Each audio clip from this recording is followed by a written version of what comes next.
تم لڑکے لڑکیاں اکٹھے پڑھتے ہو، نظریں چھپا کے چلا کرو، نظریں چھپا کے چلا کرو. لڑکیوں سے کہتا ہوں سر چھپا کے چلا کرو. تمہاری قیمت اللہ لگانے والا ہے. فاطمہ کی بیٹی بنو، مغرب کی بیٹی نہ بنو. مغرب کی لڑکی نے لباس اتارا ہے اور وہ ٹیشو پیپر سے زیادہ اس کی حیثیت کوئی نہیں ہے. نہ وہ ماں ہے، نہ وہ بیوی ہے، نہ وہ بہن ہے، نہ وہ بیٹی ہے. وہ کچھ بھی نہیں ہے سوائے ایک ٹیشو پیپر کی طرح استعمال کیا، پھینک دیا. مردوں کی شہوت کا وہ شکار بنی ہوئی ہے، نشانہ بنی ہوئی ہے. اور اس کی نہ یہ زندگی ہے، نہ وہ کٹی پتنگ ہے جس کی نہ کوئی منزل ہے، نہ کوئی آسرا ہے، نہ کوئی کنارہ ہے، نہ کوئی ٹھکانہ ہے. مرد عورت میں حد فاصل ہے، میرے رب نے قائم کی ہے، میرے رب نے قائم کی ہے. اپنے نظروں کو جھکا کے چلو، حد درمیان میں فاصلہ رکھو، ورنہ یہ آزادانہ ملاپ تہذیب کو تباہ کر کے رکھ دیتا ہے. مغرب کے سارے دانشور 8 آنسو رو رہے ہیں کہ اس گندی تہذیب کو کیسے صاف کریں، اپنی معاشرت خاندان کو کیسے واپس لائیں. ان کے ہاتھوں سے ڈور نکل چکی ہے. ہمارے سامنے، ہماری عورتوں کے سامنے حضرت فاطمہ ہے. جب حضرت فاطمہ پل سرات سے گزریں گی تو اللہ کی طرف سے اعلان ہوگا نظریں جھکاؤ، محمد مصطفیٰ کی بیٹی پل سرات پر ہے. ہمیں تو یہ حیا سکھایا گیا ہے، ہمیں تو یہ حیا سکھایا گیا ہے کہ ہم کسی کی بیٹی کی طرف نظر نہیں اٹھاتے. ہماری نظروں میں پاکیزگی ہونی چاہیے. اگر تمہاری نظر پاک ہو گئی تو میرے رب کی قسم پتے پتے میں تمہیں اللہ دکھائی دے گا، ذرے ذرے میں تمہیں اللہ دکھائی دے گا. اللہ تمہارے دل کی دھڑکنوں کے ساتھ ہوگا، تمہاری شاہراہ کے قریب ہوگا. تم یا اللہ کہو گے عرش تک کے دروازے کھل جائیں گے. تم سجدوں میں سر رکھو گے، رحمت بارش کی طرح تمہارے اوپر برسے گی. پڑھو پڑھو لیکن درمیان میں فاصلہ رکھو. اپنے اخلاق اپناؤ، گالی سے بچو، گالی سے بچو، گالی سے بچو، آپس کی لڑائیوں سے بچو، سیاست سے بچو. اپنی آخرت کو سامنے رکھو تو انشاءاللہ یہ دنیا بھی تمہاری ہے، وہ دنیا بھی تمہاری ہے. ایک بات میں آج تم سب سے مانگتا ہوں، جولی پھیلاتا ہوں، ہاتھ جوڑتا ہوں، آج توبہ کر کے اٹھو. آج یہاں سے توبہ کر کے اٹھو، اپنے اللہ اور اس کے رسول سے صلح کر کے اٹھو. آج تک اپنی مان کے چلے تھے، اب اللہ کی مان. ایک ہمارے علاقے میں نوجوان تھا، بڑا زمیندار، میری زمین کے قریب اس کی زمین ہے. تو وہ ہر ہفتے اس کے باغ میں ناچ گانا ہوتا تھا، ہر ہفتے. وہ شراب پانی کی طرح چلتی تھی. ایک دن اس کے پاس چلا گیا، میں نے اس کو فون کیا تو میں ملنا چاہتا ہوں. وہ تھوڑا حیران سا ہو گیا، مجھے ملنا چاہتا. میں کہا ہاں ملنا چاہتا ہوں. میں آ گیا تو جہاں اس کے وہ ناچ گانا ہوتا تھا وہاں ایک وہ ڈائس سا بنا تھا، مجھے وہاں لے گیا، وہاں بٹھایا. میں نے کہا کتنی عمر ہے تیری؟ کہنے لگا 36 سال. میں نے کہا 36 سال تم نے اپنی سا بنا تھا، مجھے وہاں لے گیا، وہاں بٹھایا. میں نے کہا کتنی عمر ہے تیری؟ کہنے لگا 36 سال.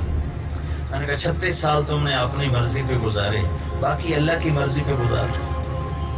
اور کوئی تقریر نہیں کی. میں ایک جملہ کہا، میرے اندر میں درد تھا تو درد سے جو بات ہوتی ہے وہ بہت آگے تک چلی جاتی ہے.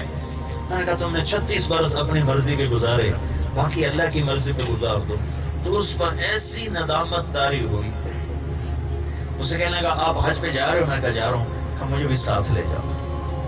پھر جو اللہ نے اس کا رخ بدلا اور اس کی زندگی بدلی، وہ بالکل 180 پہ چلا گیا. جوانی کو قیمتی بناؤ، میرا رب اعلان کرے گا قیامت کے دن وہ کہاں ہیں جن کی جوانی بے داغ تھی، آج میرے عرش کے سائے کے نیچے آ جاؤ اور توبہ کرو پچھلی پر. توبہ پہ اللہ سب معاف کر دیتا ہے. توبہ پہ شرک معاف ہو جاتا ہے، کفر معاف ہو جاتا ہے. اور میرا رب جو کہتا ہے میرا بندہ تو اتنے گناہ کر کہ زمین سے اٹھا کر آسمان کی چھت کو لگا، پھر ایک دفعہ کہہ دے کہ اللہ معاف کر، ہمیں سارے معاف کر دیتے، سارے معاف کر دیتے. بنو اسرائیل میں ایک نوجوان تھا، کفل روزانہ رات کو نئی لڑکی اس کے پہلو میں آتی تھی اور شراب کا دور چلتا تھا.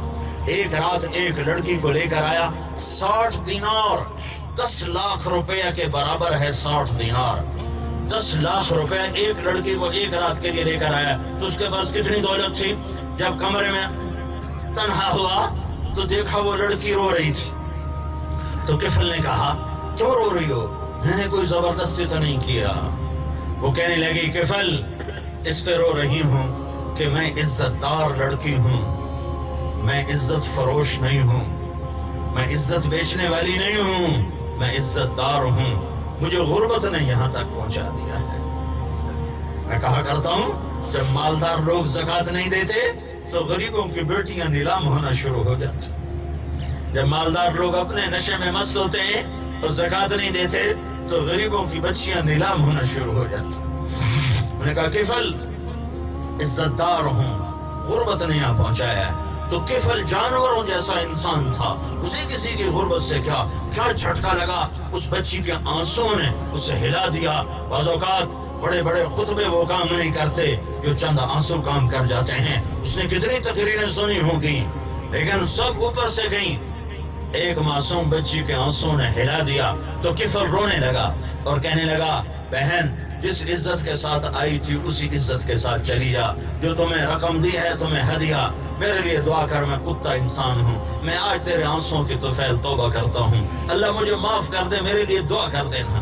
وہ کفل کو نہیں پتا کہ اگلے لمحے میں کاتب تقدیر کیا لکھ چکا ہے۔ وہ بچی گھر پہنچی، کفل مر گیا اور توبہ کو گزرے ہوئے آدھا گھنٹہ 2 گھنٹے 3 گھنٹے 4 گھنٹے 5 گھنٹے کفل مر گیا۔ ہاں کل یہ مردہ اپنے گھر میں ملتا تو اس کا کوئی جنازہ پڑھنے نہ آتا، اس کو کوئی کفن دینے نہ آتا، اس کو کوئی غسل دینے نہ آتا، شاید پتھر مار اس کی لاش کو اسی میں وہ پتھروں میں دبا دیتے۔ واہ واہ واہ میرے رب، تو کیا رب ہے، کیا رب ہے، تو کیا رب ہے۔ اور ہم تو محمد مصطفیٰ کے امتی ہیں، ہمارے لیے تو اور بھی نرم ہے۔ میرے رب نے غیب سے پردہ ہٹا دیا، غیب سے پردہ ہٹا دیا۔ جب صبح ہوئی تو لوگوں نے دیکھا کفل کے دروازے پر لکھا ہوا تھا ان اللہ قد غفر للکفل، اے لوگو اللہ نے کفل کو معاف کر دیا۔ یہ لکھوانے کا کیا مطلب تھا کہ اٹھو اس کے جنازے کے لیے، اٹھو اس کے دفن کفن کے لیے، اٹھو اس کو کندھا دینے کے لیے کہ میں معاف کر چکا ہوں۔ اپنی غفلتوں سے توبہ کرو، اپنی غفلتوں سے توبہ کرو، اپنے رب سے تعلق بناؤ، اس کے محبوب کی زندگی اپناؤ، نماز نہ چھوڑو، اچھے اخلاق نہ چھوڑو، جن استادوں سے سیکھو ان کا ادب و احترام کرو، جن استادوں سے پڑھو ان کی عزت اور توقیر کرو، ان کے آگے سر نہ جھکاؤ، ان کے آگے سر جھکاؤ، ان کے آگے سر نہ اٹھاؤ، ان کے سامنے اونچی آواز میں نہ بولو، ان کی کمیاں نہ پکڑو، ان کے عیب نہ پکڑو، ان سے علم لو، ان کا ادب کرو۔ اللہ تمہیں علم میں ترقیاں نصیب فرمائے گا۔ علم کو مانگو اللہ سے کہ یا اللہ مجھے علم عطا فرما، میں امت کے لیے کوئی کام کر جاؤں، ان کو کسی کنارے لگا جاؤں۔ ماں باپ زندہ ہیں ان کی قدر کرو، ان کا احترام کرو، ان کے پاؤں دھو کے پیو۔ میرے نبی نے فرمایا کاش میری ماں زندہ ہوتی تو میں اپنی ماں کی ایسی خدمت کرتا کہ میں عشاء کی نماز کے مصلی پہ ہوتا، سورۃ فاتحہ شروع کر چکا ہوتا، ادھر سے میری ماں کہتی بیٹا محمد، تو میں ماں کی خاطر نماز توڑتا اور میں کہتا لبیک یا اماں جی لبیک، نماز بعد میں پڑھوں گا۔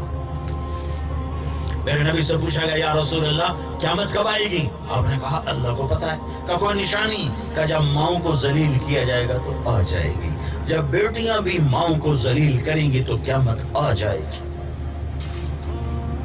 تو اپنے اخلاق بناؤ، اپنا کردار بناؤ، سچائی کے عادی بنو، گانا نہ سنو، قرآن سنو، جھوٹ نہ بولو، سچ بولو۔ تو میں تم سے یہ تمہارے سامنے ہاتھ جوڑتا ہوں، توبہ کرو آج۔ اپنے ارمان پورے کرنے کے لیے اللہ نے ہمیں آخرت دی ہے، ہمیں اللہ نے جنت دی ہے، سارے ارمان پورے کر لینا، لیکن یہاں وہ کرو جو اللہ اس کا رسول کہتا ہے۔ اس کو سیکھنے کے لیے تبلیغ میں وقت لگاؤ، تبلیغ میں جاؤ، تمہارا نفع ہوگا۔ اور آج یہاں سے توبہ کر کے اٹھو۔ نیت کرتے ہو؟ نیت کرتے ہو؟ کہو یا اللہ میری توبہ، پھر کہو یا اللہ میری توبہ، پھر کہو یا اللہ میری توبہ۔ میں نے اس لیے کہا پتہ نہیں تم نے کہا ہے کہ نہیں کہا، اگر جس نے بھی کہا ہے، اگر دل سے کہا ہے تو انشاءاللہ پچھلے تمہارے سارے معاف ہو۔ آج نئی زندگی شروع کرو، اس میں بڑا مزہ ہے، اللہ کی قسم بڑا مزہ ہے۔ جیسے گناہوں کی لذت وقتی ہوتی ہے اور نیکی کی لذت اندر روح میں اتر جاتی، روح کی گہرائیوں میں اتر جاتی۔ تو نیت کر لی سب نے؟